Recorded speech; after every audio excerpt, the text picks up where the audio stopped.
Good afternoon and welcome to the second installment of the fall semester's Crossroads of Ideas series.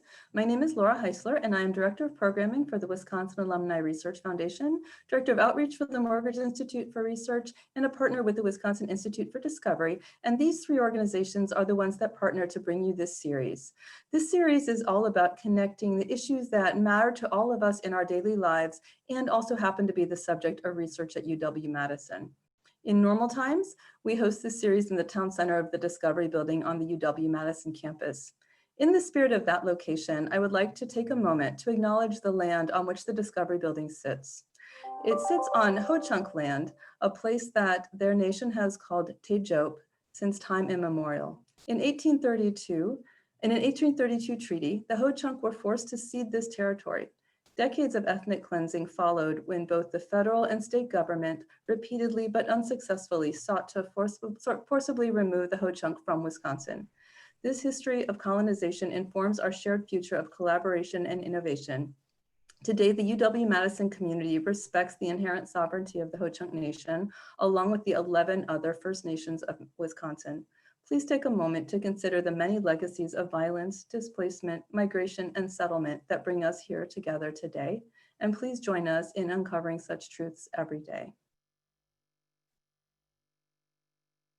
Before we turn to this evening's event, I want to mention the next edition of Crossroads of Ideas and invite you to mark your calendars for November 18th at a different time at 7 p.m., where we'll be talking about anti-racism, education, and action from Kenosha to UW-Madison. If you got an email for today's session, we'll be sure to send you an email so that you can sign up for that one if you're interested.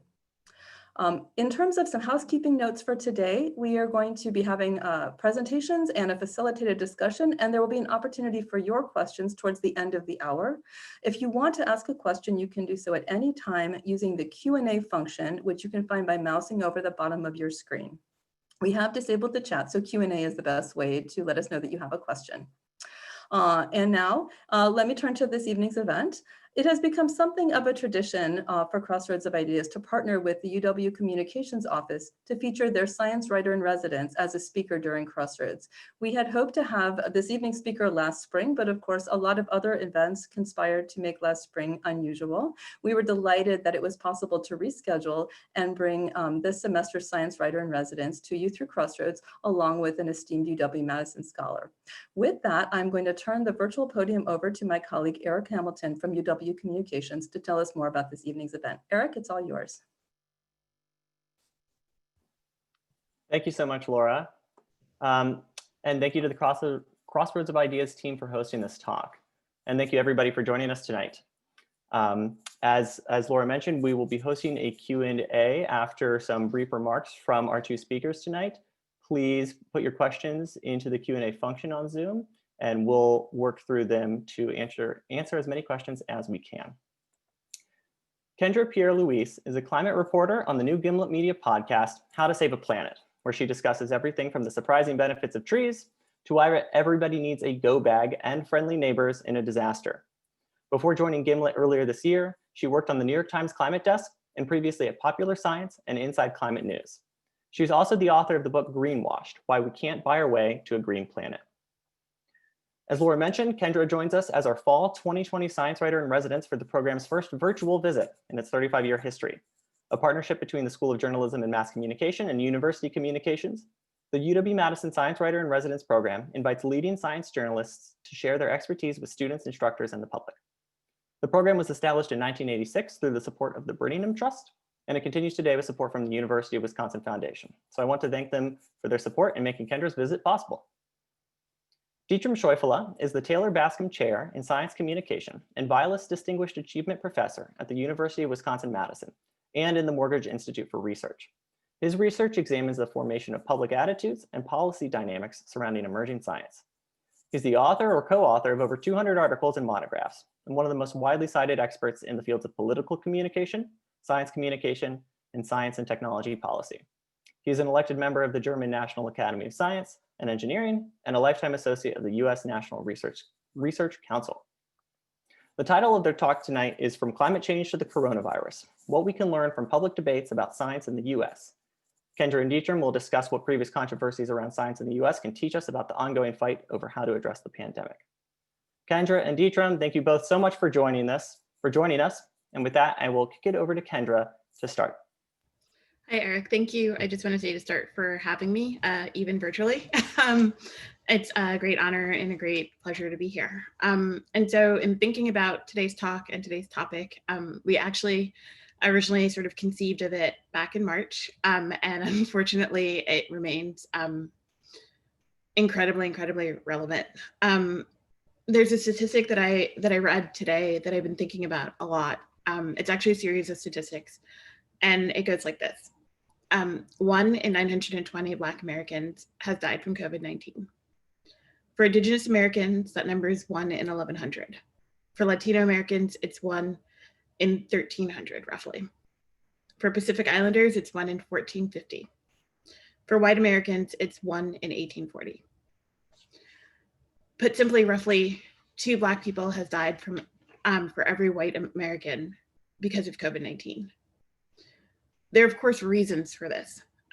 People from marginalized groups are more likely to be employed in fields that were deemed essential. Some of those essential jobs, essential workers, such as Amazon workers, argued about whether or not their jobs were actually essential, but we are where we are. And these are groups that are more likely to have pre-existing conditions. Diabetes, hypertension, diseases that for quite some time we have called lifestyle diseases, lifestyle choices. Eat fewer processed foods and more vegetables, fewer French fries and more fennel. But take a deep breath. Is the air that you breathe a lifestyle choice? I ask because researchers have known for quite some time that even the most wholesome diet can't counteract the effects of breathing polluted air. Air pollution, the particles that come from coal electrical plants and automobile tailpipes, prime the body for these so-called lifestyle diseases, as much as a Twinkie. And Black and brown people are more likely to live downwind of such facilities. Earlier this year, research from Harvard University found that exposure to this kind of particulate pollution makes you far more likely to die from COVID-19. So at this point, you're probably asking, what does this have to do with climate change? Well, these same sources of air pollution that are killing people indirectly via COVID-19 are the same group of people who are most likely to be predicted to be harmed by climate change and who are already harmed by climate change. So for example, at this point, we've all heard of Hurricane Katrina and we think of New Orleans. And it's been 3 years since Hurricane Maria, and we think of Puerto Rico. But how many of you guys have spent much of this year thinking about Lake Charles, Louisiana? It's a region in southern Louisiana that has been hit at least 2 times, probably more, I've lost track. It's been a very active hurricane season by hurricanes. It's also 48% Black, compared to roughly 15% of the United States being Black. And so when I'm thinking through this panel and what it means, I think through all of the ways in which the least protected people in this country,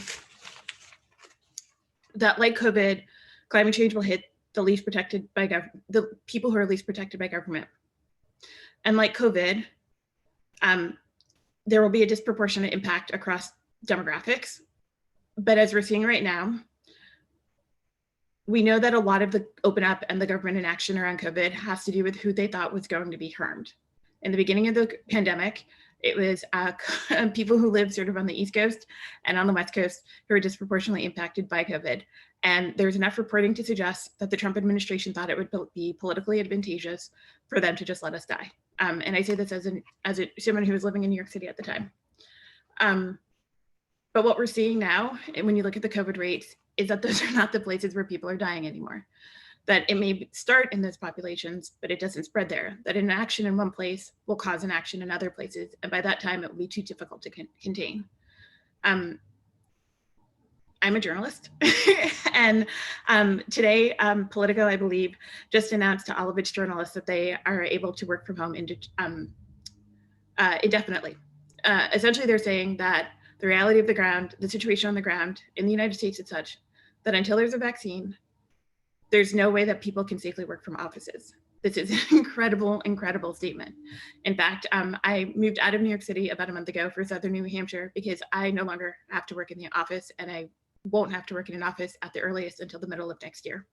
And so I took this opportunity as a science journalist to realize that there would be increasing rates of COVID-19 in the fall, that there was definitely going to be, in the places that had at least somewhat managed to successfully contain COVID, there would likely be a second wave, and that most of the country had managed to maintain it uncontained. And so I took advantage of this opportunity to go away in places where there are very few people. But there isn't enough of the planet for us to run away to from COVID-19, and there certainly isn't enough of a planet for us to run away from climate change. Only in many ways, and Dietram will probably talk more even in depth about the parallels between our government reaction to COVID-19 and our government reaction to climate change, but two things for me really stand out in contrast. The first is the degree to which the media has had a really difficult time sort of reconciling its head with the misinformation around the pandemic. There have been some incredible reporting around the stories, but there's also been amplification of misinformation. A really good example that I think of is the first day of the Open Up protest. That same day, which we know it was in part, so the Open Up protests were actually in part, at least some of the early ones, funded by conservative think tanks that had financial interests in business as usual. The same weekend as those protests were garnering a ton of media attention, there were actually also closed body bag protests across the country. Activists across the country were leaving body bags in front of Trump properties, holding him accountable and complicit for the deaths of, at that point, it was probably like 100,000 Americans. But we gave our attention to one kind of protest and not to another kind of protest at a time in which the overwhelming consensus among the American people was that they were more than happy to keep things closed if it meant keeping us safe. Right now, the overwhelming consensus among the American people is that we need to act on climate change. And yet, when you read the reports from the most recent presidential debate, oftentimes most of the rhetoric has been around whether or not Biden made a gaffe in acknowledging the reality that we need to get rid of fossil fuels and whether or not that will cost him in Texas. The idea that the fact that the Trump administration essentially has no climate action plan does not seem to be a problem. The fact that President Trump spoke quite disparagingly about wind power, even though Texas, the same Texas, that they're so worried about Biden losing points within the fossil fuel industry, is the #1 generator of wind energy in the country, and that for many ranchers, I keep calling them farmers, but they are indeed ranchers, in the western part of the state, the ability to generate electricity on their property is the only thing keeping them in business. And so there's this belief or this false sense of it in many, and you see that parallel, and it's because I think climate change can still feel very distant. And we see a really strong parallel in the way we were thinking and reporting on the pandemic in February as a thing that was happening in China, and it was a thing that was happening in Italy, but it was a thing that would not come here. We were very confident for some reason that somehow the pandemic would look at our borders and it would not cross over. And it's really funny because in March, Dietram and I were having, this is actually the very last day that I rode mass transit. Dietram and I were having a conversation about this talk when we jokingly thought that I might still make it to Madison. And in our conversation, we were both like, is this even going to happen? Both of us had a very fatalistic view that things were going to shut down, and we weren't, like I wasn't going to Madison in 2 weeks. Like we both felt that, and we were right. And yet, I think that there's a willingness in our, I think it's not just a media problem. I think it's a cultural problem in the United States, an unwillingness to I don't want to say accept reality. That's horrible. An unwillingness to believe that the worst can happen, even as the worst is happening. And the one thing that COVID really affords us is a rapid timescale. So we went very quickly from like, oh, wow, what's happening in China is unbelievable, to, oh, it's really sad what's happening in Italy and people having their vacations canceled, to, oh my God, it's here and it's present. One of the things that but even now, while we're in the thick of it, we still can't come to a consensus that we need to address it. And then, and that's a problem, I think. And the way in which reporting kind of reinforces that notion is a problem. And I have some solutions and I have some answers, but I think I will leave it there and bring it to Dietram. Perfect. And Kendra, you set me up perfectly in terms of comments. And I've referred to our conversation multiple times just before the world ended. You know, I think we both hoped that things would work out slightly differently, but knew that they likely wouldn't. But I think there's also stuff or things that happened that we both didn't see coming. And I want to actually talk about some of them and also add another piece to the mix. I want to talk about three things really quickly.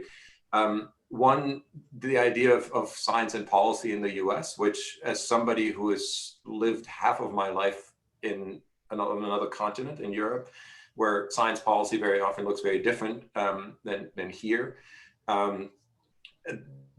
It still is interesting, and I think there's unique challenges there. I do want to talk about why climate, at least one reason, and I think Kendra already touched on a whole bunch of why climate has become such a partisan issue, not a political, but actually a partisan issue. I want to highlight why, some other reasons for that, and then echo some of the same things that we just heard about why COVID has been even more challenging, or is more challenging as we speak. So the tricky part, and this is just to explain the sausage immediately, this is not a German thing. This is, you know, about sausage making and public policy, that you really don't want to know what goes into it. And we have this, we live in a time where we're arguing that really we should be following the science. And that's absolutely true in the sense that the best available science should inform. And inform is really the operative verb here, public policy. But, and this is the important part, science has never determined public policy, and it probably shouldn't. Right? We know that we could be driving more slowly on highways and fewer people would die, but it would take away from other things that are important to us. For example, getting from point A to point B really quickly, or rather quickly. If I were to suggest that we should have absolutely no belief-based exemptions for vaccines, for instance, then every parent should be forced to vaccinate their child before sending them to daycare or schools, that would be a public outcry. That doesn't mean that we don't know that that would be scientifically ideal, but public policy has never really necessarily done this. So we're in this funny spot, or this not funny, but rather tragic spot with COVID, that we know we need certain policies that ideally everybody follows. But of course that's hard to do in an environment like the US. And of course, all of that is complicated by the fact that science is very often used for political purposes. And this is not to create a false equivalency between the types of anti-science sentiment that we're seeing among some political players and others. It's simply to highlight, I think there's a key distinction here, but it's to highlight the fact that both on the left and on the right, we typically have politicians who use science as a policy argument and instrumentalize it as a policy argument. And that's a part of how science policy gets created. So how has climate become so partisan? And I think we already, Kendra touched on a whole bunch of reasons for why that may be, but I want to throw in one other one, and I want to take us back almost exactly 20 years to 2000. And if you don't have enough PTSD yet about the upcoming election, I'll take you back to 2020, to 2000, and the Bush 41 v. Gore election. And of course, that got hung up on Florida, and if you remember, about 500 votes in Florida. And of course, all of that was paralleled by very similar discussions to what we have right now about popular and electoral votes. You may remember even the now infamous butterfly ballot, the hanging chads, the recounts, and so on and so forth.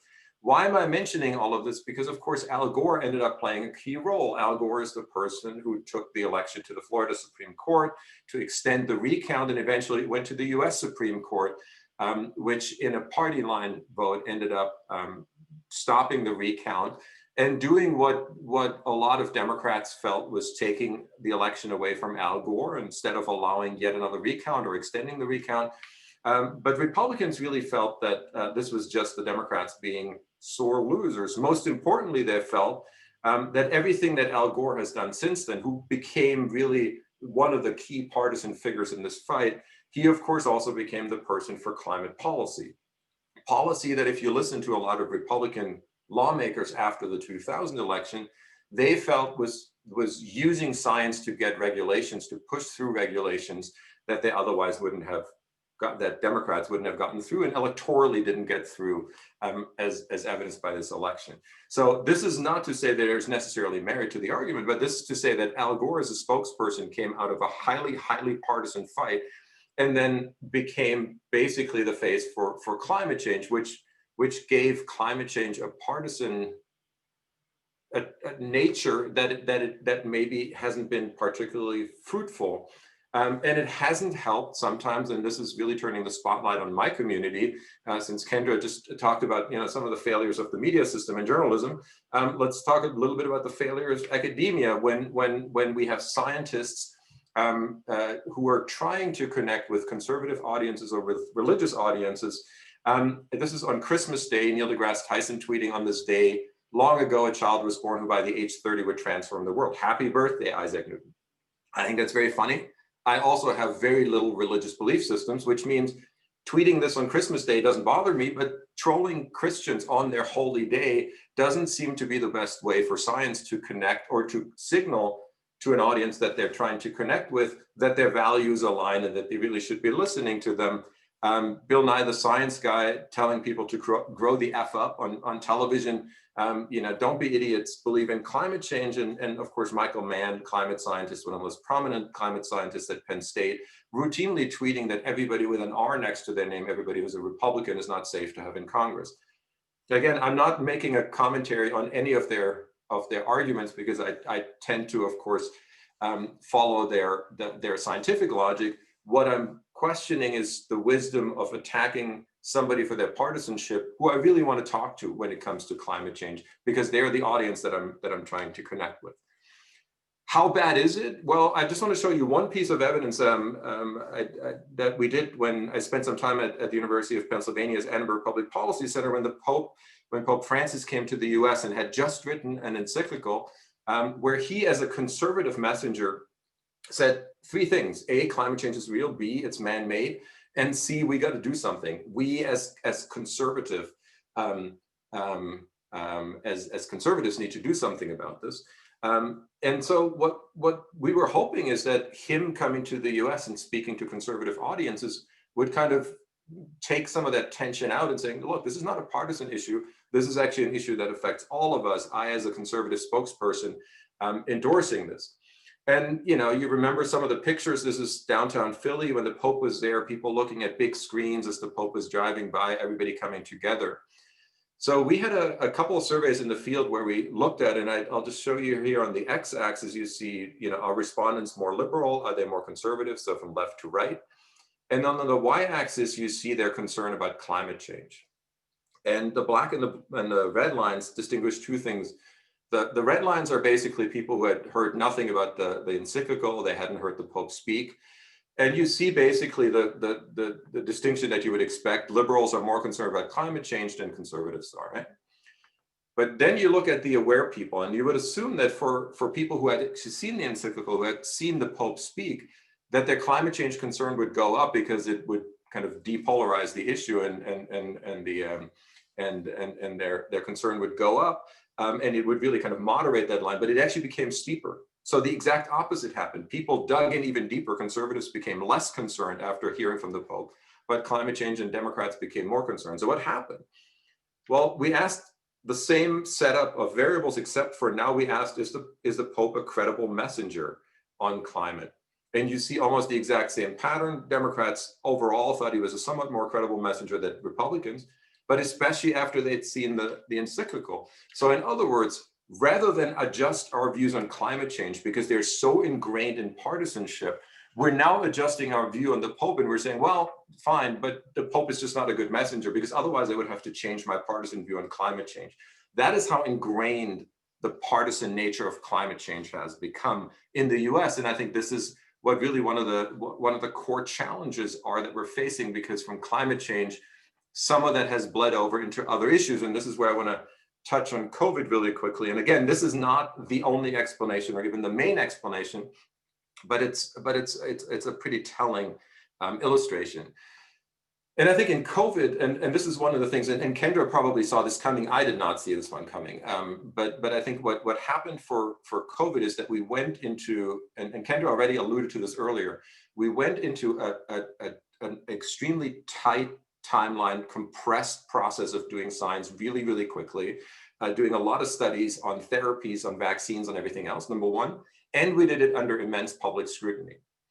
And Adam Marcus and Ivan Aransky, who run Retraction Watch, posted a piece in Wired in March, so fairly early on, where they said this might be a problem because we're going to produce a lot of science that turns out to be wrong. And it's going to inform policy and correct misinformation, quote unquote, with science that itself will turn out to be wrong. And unless we handle as well, this may undermine some of the trust that we have in science. And of course, they were, I think, more correct than they wanted to be themselves. You will remember, of course, this has been used by partisans, certainly more on the conservative side. The idea that there was some back and forth on mask wearing. The CDC initially said we want to reserve masks and PPE for first responders, and then once they realized how bad it was, especially asymptomatic and pre-symptomatic spread, that no, you should all wear face masks. A few months later, the WHO threw a curveball into that, and unintentionally so. What they wanted to say was, well, it's really difficult to identify asymptomatic spread in scientific studies, but how it was covered was, well, it's very rare because we don't see it proven all that often. They realized that was not a good idea, so they walked it back 2 days later, but by that time, the genie was out of the bottle. And of course, at the same time, academia had a fairly public spat and back and forth over studies, if they were right or wrong, and studies got retracted in the New England Journal of Medicine. They got retracted in the Lancet, which of course ultimately was not lost on people like Laura Ingraham, conservative commentators on Twitter, who tweeted, next time they tell you to trust science, just remember all the retracted studies that they based public policy on. So bringing together all the things that I just talked about, right? Policy is complicated to make, and it should be informed by the best available science. But of course, it's very often hijacked for partisan purposes. And it's particularly complicated if we're trying to inform policy and correct misperception with science that is emerging. And it's emerging under an extremely tight timeline because we obviously want to find a treatment. What does that translate into? And I just want to show you some data from mid-May or early May rather, where we ask people in surveys if they think that the death rates surrounding COVID are actually correct, that the official government numbers are actually correct. And you see two things happening here, and I'm going to highlight two numbers here that go back to this idea of science having become so partisan. And again, I think for COVID, there are some very clear partisan reasons for that, and some partisan actors that continue to drive this development. But of course, you also have the idea that all of us look at the world in our own partisan ways. You have 2/3 of Democrats who don't believe that the official death counts are correct, that they're actually undercounts, and that the number is likely higher. And I think there's some scientific reasons to suggest that that is true, and in terms of comortality and comorbidity rather. But on the other hand, you have on the other end of the political aisle or spectrum, you have 2 in 5, a relative majority of Republicans who think that these numbers that are exaggerated. So we find ourselves in a time where as a country, on both ends of the political spectrum, we don't believe anymore the official government numbers. And the fact that the number of Democrats who don't believe that is higher, given the partisanship of the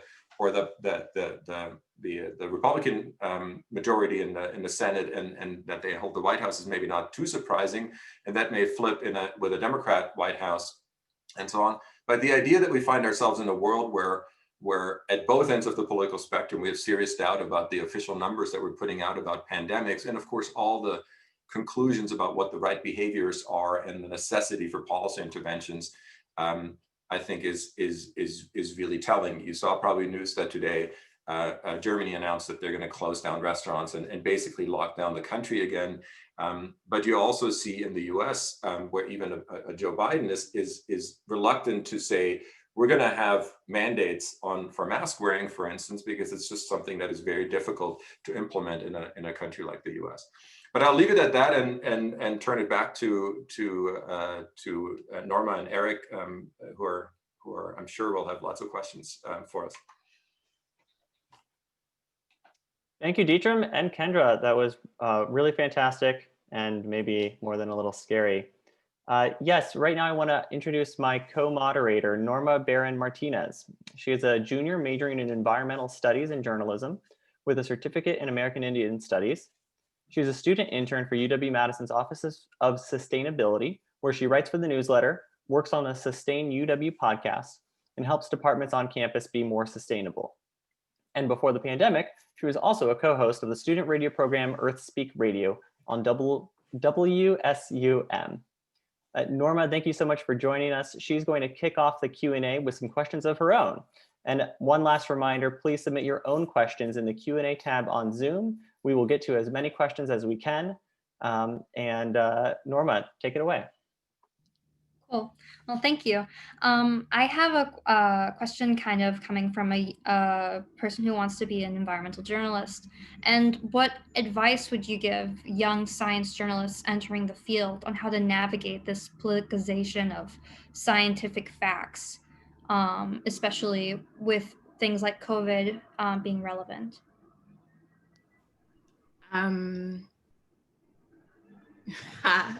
First question, and you've already stumped me. I think the thing that I think is important, and I think it's a thing that, well, there are a couple things. One, I think it's not enough to know the science. I think you need to know history. You need to know, and you need to be able to bring context to bear in your story. I think context is just so important, and oftentimes it's what gets missed. And then I think if the facts are there and the context is there and you are sure, you can't really worry about anything else. You kind of have to sort of accept that not everyone is going to like what you write, and in fact, sometimes the mark of a good journalist is that people don't like what you wrote, or that certain people don't like what you wrote. But yeah, it's the thing that I am doing, and not just world history, but also know journalism history, because there are so many things that I wish I knew about journalism history that I'm only really starting to delve into even now in my career.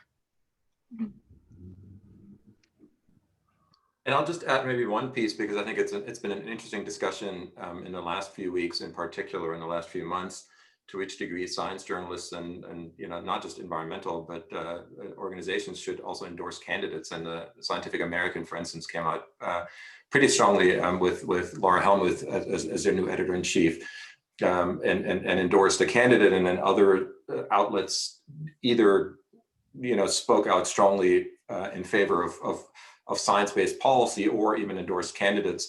And I think there's arguments for either, right? To say, well, it's probably not a good idea to endorse candidates. You can oppose certain viewpoints that are at odds with the best available science, but you don't have to endorse candidates. And the other argument as well is this is a time unlike any other time, and if not now, when? And I frankly see arguments for both sides. I don't think there's a really good answer to that, but I think we're in an interesting time right now where questions that never came up for an election before, or at least not in our lifetime, now all of a sudden are, should you as a science journalist, do you need to endorse political candidates because it may matter for the things that you write about? Yeah, as a journalist, I wouldn't. I think there's kind of a wall between you and an institution doing it. The other thing I was thinking about, is that I know a few people who are quite prominent climate scientists, but have had denialists in their families. And one of the things that they said shifted their family members' opinion on climate is when institutions that they respected started incorporating climate change into their planning. So it's not that they came out with a statement or anything that climate change is real, but the military, for example, has quite extensive climate change preparation, and the insurance industry. And these are industries that or institutions that tend to skew obviously conservative, or at least in conservative thought, big C conservative. And so obviously, I don't think anyone looks at the Army doing climate mitigation or the Navy doing climate mitigation strategy and think it's because they went soft, right? At some point you start recognizing that oh wait, if they're doing this, there must be a reason. Thank you. I also want to ask about how journalists can deal with the negative mental health impacts of constantly reporting on issues like climate change and COVID, and kind of also how can we make sure that our audience doesn't burn out and tune out to our reporting? Therapy is awesome. Like, I'm a big fan. Having social support is awesome. Making sure that you mix up the stories you do so they're not all downers is really important. And also, like, well, two things. One, I work on a podcast that's focused on solutions, and that's been really interesting and awesome in a lot of ways because it is a little bit more cheerful just generally. But also, like, I have a rule, or even before I kind of pivoted more towards solutions focused, I generally had a rule that a story didn't have to be all doom and gloom. And if nobody's dead, then there is some space for levity and light, even if the topic that you're reporting on is quite serious and dark, right? Like it doesn't always have to be like the saddest story on the planet just because it is climate change. Mostly because for that, both because it helps me as a reporter, because you don't want to always be super down, but also it helps people as a reader, because who wants to enter a story in advance knowing that they're going to like want to sob into their, I don't know, blanket before they even get to the end of the story.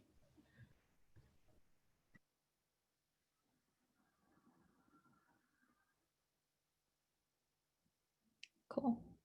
And what does media have to do to better integrate science into its reporting, like media in general?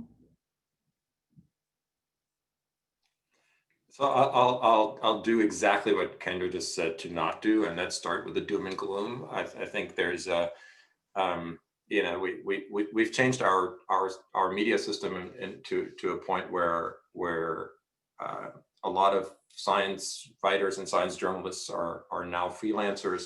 We've changed our media system to a system where real-time metrics very often indicate that, you know, people are interested in things other than science. And we basically, I think Jim Vanderhyde, who runs Axios now, who ran Politico, or at least co-ran Politico before that, said this in the New York Times interview at some point, you know, there's no money anymore in producing things that people don't want to see. And we invest money only in things that people do want to see. And so that's the doom and gloom part where, you know, for a long time, science journalism was on the decline, and only to be rescued by weird business models like Jeff Bezos buying himself a newspaper, or philanthropy investing into things like STAT. But I think there's actually a real flip side, and that is also that at the same time, and Kendra can speak to this better than I can, a democratization of where science news is now, right? Where everything from podcasts to whatever, there's ways to make science more accessible. There's ways of horizontally discussing science in a way that's not a bunch of science journalists telling us what we should be thinking in 300 words, but actually enable a discussion about some of the science and its policy implications. So I think actually, I mean, the US is one unique model in the sense that we're heavily commercialized in our media system. Other countries certainly do it differently. But I think the other thing, and this goes a little bit back to your previous question, Norma, as well, about, you know, how do I it's almost like the mental health issues, and how do I make sure that I cover issues in ways that is not just doom and gloom. I think a lot of times we're thinking about we're not thinking as much about how to package stories in ways that reach people that typically don't pay attention to these stories. I think climate is a good example, where we're talking about climate as a scientific issue, climate as a human rights issue, and these are all important ones. But for more conservative audiences, climate may also be an economic issue. And Kendra mentioned earlier taxes and wind, right? Where an investment in renewables and green energy actually makes economic sense, which means I speak to a value that matters to that audience. And all of a sudden, that story becomes interesting to an audience who normally wouldn't pay attention to a climate story by itself. And then the last thing that I'll mention, there's actually a great organization that Rick Weiss, who used to write for the Washington Post, runs at AAAS, the American Association for the Advancement of Science, called Sciline, where they curate stories for many of the journalists who write about scientific issues like COVID, but they don't have any scientific background. They're not people like Kendra who do this for a living, but they write on the local beat or the sports beat or whatever else. And now they're writing a story about the Dodgers yesterday having pulling a player in the 8th inning because he had a COVID diagnosis. So now they have to write about science. So how can we help them to do better science writing by connecting them with experts at universities, with people who do this for a living, with fact sheets and so on. So that's a great organization, I think, that helps try to help improve how we cover science. Yeah, I think, well, 2 things. One, when I said that it doesn't have to be all doom and gloom, I mean the tone of the story, which is separate from the subject of the story. I did a story one time and it was about climate change and moose because there's a thing called ghost moose where they're eaten alive by ticks. And the point of the story was to gross you out. It was sad, but it was mostly just gross. And it had like close-up photos of what it looks like when a tick goes to town on a moose. Like there are different ways of playing with people's emotions so that it's not all just depression. The other thing is I just want to echo what Dietram said, which is like, we do need to get science out of science out of kind of like the science ghetto. And it's actually a really big problem that both the link with climate and science, but also that I know of a reporter who would write these stories and then co-write these stories and then would insert paragraphs where she just wrote insert science here.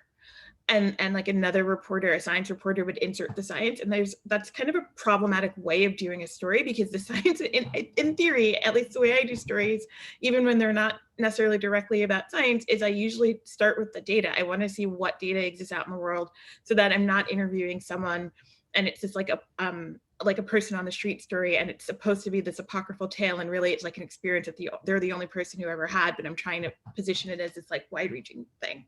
So there's that element of it too. But also I think what you saw this with COVID, right? One of the issues with what Dietram was talking about, like the rate of scientific discovery, is that there was not good, I think, editorial judgment, and recognizing that not every COVID story didn't need to be written about, and that there needed to be some time and some space to allow some of that process to happen. But there was a really big push because of such interest in COVID for obvious reasons to get that material out the door right away. And you saw this kind of in real time where there was the vaccine trial that recently just got halted.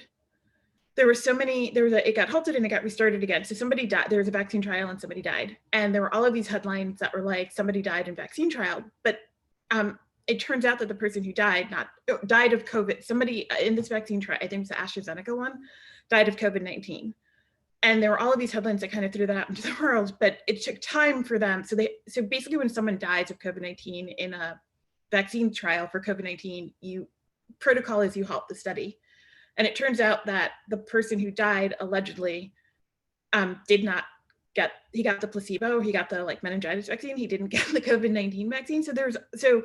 And we already know that we're in this period where a lot of people, because of statements that the president has made around the vaccine and seeming to suggest that he was going to speed up trials and not go through rigorous procedure, that there's already a lot of anxiety around the idea of a COVID-19 vaccine. So that kind of like race to be the one who's first, as opposed to race to be the one who's accurate, only sows misinformation. And so you need to have that judgment as a science journalist. And sometimes that means pushing back against your editor who thinks a story is a story when it's not a story. Great, so I think we can check in with some audience Q&A now. And Ben was asking, Dietram, this was from your presentation, but I think this is great for both of you. He said, we've seen rhetoric that fails to convince climate deniers, quit being idiots, kind of thing. So can you point out any rhetorical strategies that are less doomed to failure? Dietram, from your research, and Kendra, from your personal experience of what you've seen connect with people. I know, and that's actually, Ben is putting his finger right on the critical thing. So on the one hand, and there's some understandable intuition that suggests that, why don't we just explain to people what they don't get about the science? And if we explain the science, then people will engage in behaviors that is more in line with the best available science. The problem is that the last, I'm going to say easily 40, 50 years of social science has shown that that's not the case. That in fact, very often there's a wide gap between what we know to be the best behavior we should be engaging in, or what the science tells us and we're still not doing that. And I think climate is actually a really good example where, I mean, and I think calling people idiots is another level of that, right? That's just, I don't think I've ever, and probably none of us on this panel and in the audience have ever had a conversation that opened with, you're an idiot, so now listen to me about what and that was effective. But I think that the second question, and I alluded to this a little bit earlier, but more implicitly, how can I connect science to things that are relevant to people in their daily lives? And in 2002, Daniel Kahneman won a Nobel Prize for his work in psychology, then for founding the field of behavioral economics. And one of the things that he showed is that you can take the same piece of information. He looked at consumer choices, but the same piece of information and present it in ways that make it more or less likely for people to resonate with people's mental schemas and the frameworks that they have for processing information. And ironically, the early studies that he did were on a what he called an Asian disease, and so that's literally the stimulus materials from the 1980s. When you read it, is creepily, eerily parallel to what we're seeing now. But why does that matter for climate change? If you look at Mitt Romney when he ran for president, a long time in a more innocent time, when binders of women still ended presidential careers, he actually had two ways of talking about climate change. Well, three. First, don't mention the word climate change because conservative voters don't like the word, and it's not an issue that they care about. But then he had two different ways of actually talking about climate change. One is the idea of energy independence. They were saying you don't want to fight wars in countries that you can't accurately place on a map. You want the U.S. to be energy independent. If you want that, you need to invest in renewable energy, into innovations in the energy market. Why? Because energy independence, not because of climate change, not because of the environment, not because of certain people being more affected than others, which are all unbelievably good and powerful reasons, but because of reasons that matter to you, energy independence. Second thing is that was global competitiveness. There's a gigantic energy market. It's growing. Germany, China, they're all competing over it. If the US wants to take a chunk out of that fast growing market, and again, think about values that resonate with a conservative audience or maybe across conservative and liberal audiences, market and the economy always work. And so he basically repackaged climate change policies, mitigation and adaptation in a way that became more palatable and that connected with voters. It's in some ways a really bad example because it didn't win the election, but it's in other ways a really good example because its research has shown again and again that that's exactly how to reach groups that traditionally are maybe less responsive to it. And I think if we're all honest with ourselves, that's what we use all the time when we argue with others, right? We're trying to basically connect with something that we know matters to them and saying, this is why this is really something that aligns with your values rather than opposes that. So to Ben's, it's the opposite of you're an idiot argument. I have a kind of a different take than Dietram, which is I'm a reporter. And so my job is to report on things that are newsworthy. And statistically speaking, climate denialists are in the vast minority in this country now. So there are many of them that happen to be in political power. And so in the context of their position in political power, it's necessary for me to report on them. But at this point, I don't. I'm lucky that by the time I came to climate journalism, I started at Inside Climate News, and their position was that the science is settled and we don't report on the debate. And that's an ethos that I've taken with me throughout. And so I don't cover denialists at all. And I don't really think about it unless it's somehow related to the government, because I don't have to think about it. And by the more attention I shine on denialists, the more I magnify their message. So why would I spend my reporting energy on that?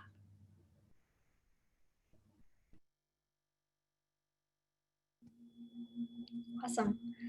So we have a question here from Matt.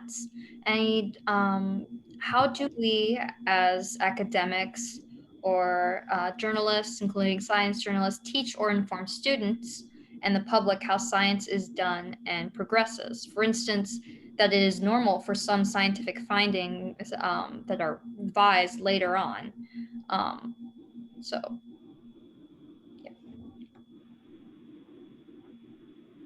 I mean, the beginning part is just to remind people that science is a process, not a destination. and kind of re-emphasizing that, and that it is a normal part of process to not make mistakes, but to have erroneous findings. And like, that's why we talk a lot about, like, at least in climate circles, about the consensus among science journalists or scientists, climate scientists, as opposed to saying proven. Like, as a reporter, I try and avoid absolutist language for that reason. And I also try to avoid not bad studies, but I try to avoid studies that don't seem fully, the conclusions don't yet seem fully mature enough for it to be newsworthy to a broader public. But I think that just focusing on it as a process as opposed to a destination is really important. And I totally agree with that. I would add one asterisk. I think the first, if you look at where the US public is, we're woefully underinformed about many things, but what we call epistemic knowledge of science, so do they know how the scientific process works, is maybe even worse.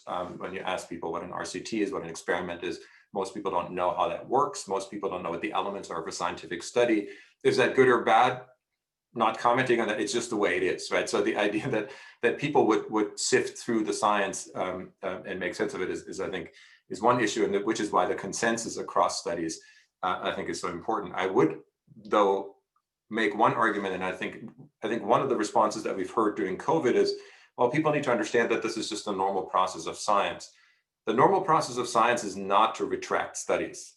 Studies get proven wrong by subsequent studies, but that doesn't mean they get retracted and taken out of the literature. In fact, we have them in the literature to be able to stand on the shoulders of giants, to know what the body of knowledge is. So meaning if a study actually gets retracted and taken out of the literature, it's a statement that says this shouldn't have been published in the first place. And there were serious flaws that are serious enough for us to retract it. And I think this is the problem that we're running into with COVID, that we're doing science so quick. We have to do science so quickly. This is not a criticism. We have to do it so quickly that these errors are unavoidable. This is what Ivan Aransky and Adam Marcus, when I said this earlier, we're talking about. And so I think this is also, I think Kendra said this earlier, and if not, I'm misinterpreting it, but the idea that we're talking about the best available science right now. We're not talking, science is a process. And just one example I think is a really good one is chemotherapy. If you think about chemotherapy, it's a really bad value proposition that we do for cancer treatment. And we know it's not the best treatment that we're going to have. We're working on different things, on gold nanoshells, on targeted drug delivery, whatever else, personalized medicine. We know science will come up with better ways of treating cancer, but right now, if for certain types of cancer, it's the best treatment we have. So we constantly, as science, make this value proposition that says, at the moment, this is the best we have. And I think COVID is a great example.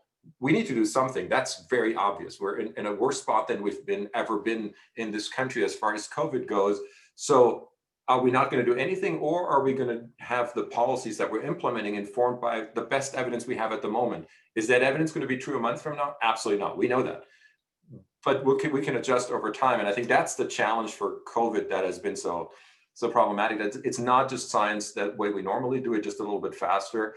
It's been something that we had to do for the first time with the implications of that science, meaning us shutting down the economy, or at least parts of the economy being so disruptive that the tension between potentially revised science and the interventions policy-wise that we went for being so striking. So I think that's the only footnote I would add to, or the only asterisk I would add to that. Sorry, just piggybacking off of what you said. One of the things, though, I just watched the COVID documentary last night, so it's really on my mind.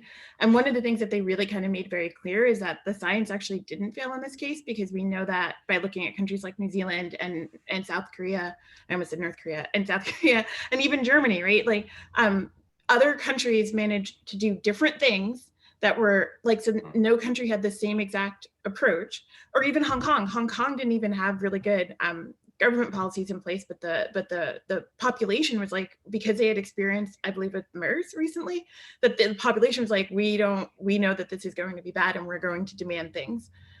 What failed was policy, really, and not, I mean, like, there were definitely scientific missteps, like the CDC testing issues, but there were policies in place that meant nobody else could do a test, right? So what really failed was like the structures within which science was embedded, but we had enough scientific knowledge, even if it was imperfect, to make it so we don't have 300,000 people dead right now. And I think that's just really important to note. Yeah, totally agree. So we have time for one more question if the answers are short, but I think this is a really interesting one. Michael is asking, in history, does press coverage of polio in the 40s and 50s and the vaccine efforts have any lessons for COVID today? But I would broaden that out. If each of you could choose any historical lesson. Kendra, you said that environmental journalists, science journalists should be students of history as well. What maybe can we learn from the history of these topics that could inform our work today? Unfortunately, we failed. So one of the things, especially if you talk to climate journalists of a certain era, is they spent a lot of times on both sides long after the scientific consensus was settled. And so one of the things that they knew was to be really careful about magnifying misinformation. And they two lessons actually. They learned about it first with the anti-vaccination movement, and then later on with climate change. And so there were all of these things that like I got drilled into me in grad school about how you don't do reporting. And then because everybody was covering climate and so many of them were not science journalists, we did none of those things. We repeated all of the mistakes horrifically.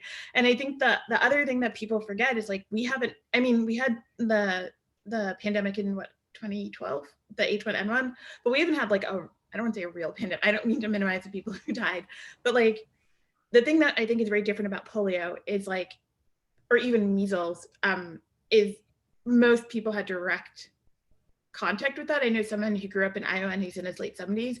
And he told me one time, he's like, you just go to school sometimes and kids would be dead. Not like at school, like a kid would have died. And that was like the norm. So like anything that you were kind of rolling out kind of immediate like that, like if somebody came along and were like, you're not going to get polio, and you knew someone who'd been in like an iron lung or whatever, like that's a very different proposition right now. And I think that's part of what we're seeing happening with COVID, right? Like I'm from New York City. I was in New York City through the pandemic. I know lots of people who got COVID. I'm lucky enough to not know anyone who passed, but it is very personal to me. And I know what a miserable disease it is. A friend of mine's sister lost her sense of taste and literally just got it back today, like this week after 4 months, because she got a cold. Weirdly enough, after her cold she got over a cold, her sense of taste came back. But imagine going 4 months without a sense of taste, right? And so, but many of the people for whom we're demanding open up, COVID was an idea. They weren't listening to the sirens. They don't have that impact. And I don't know how you get around that at this point, because it's already become so polarizing. So much so that even The Rock can't convince people to wear masks, and he has the highest like Q rating on the planet. And I'll add to this and come back, Kendra, to something that you said at the beginning, because I think this is, again, we're paralleling. I'm pointing the spotlight at the scientific community. I think the scientific community was woefully unprepared for the disproportionate effect that COVID had on certain populations. And I think we had done science in particular ways for a long time, down to how we recruit people for vaccine trials and so on, that had not really acknowledged to the same degree that it should have some of the missteps of the past, and that's an understatement, that has eroded trust with African-American communities and others. So I think we were actually woefully underprepared, even in some of our policy recommendations, when we said, you need to socially distance or physically distance rather, and so on. And if you looked at New York City data, you saw that high SES, so audiences with high socioeconomic status, income, of course, did that much more quickly and at higher rates because they could afford to, because they could work from home and so on. And of course, people who worked and Kendra said it earlier, in kind of essential jobs, or even worked 2 of those essential jobs because they needed the income, couldn't do that. And so even some of our interventions were disproportionate in their effectiveness. And I think we're going to go into a time period that's going to be really interesting in terms of vaccine trials and are we having the right populations that will need the vaccine the most because they've been disproportionately affected? Are they getting the kind of safety testing early on? And I think the answer to that question is maybe and hopefully, but it's certainly far from certain. So I think even for the scientific community, there's some really valuable lessons for things that we really need to do differently down the road. Thank you both so much. Thank you, Dietram, Kendra. Thank you, Norma, for helping me moderate. I'm going to toss this back to Laura to sign us off for the evening. Thank you so much. I want to add my thanks to Kendra and Dietram and Norma and Eric for a really fascinating discussion. I'm so sorry we weren't able to get to all of your questions. If you are interested, you can find a video from today's session at discovery.wisc.edu/videos, along with the other recordings of previous Crossroads of Ideas sessions. And just a reminder to mark your calendars for November 18th at 7 p.m. for the next edition of Crossroads of Ideas. Thank you all so much. Be well and get out and vote. Thank you. Good night. Everyone.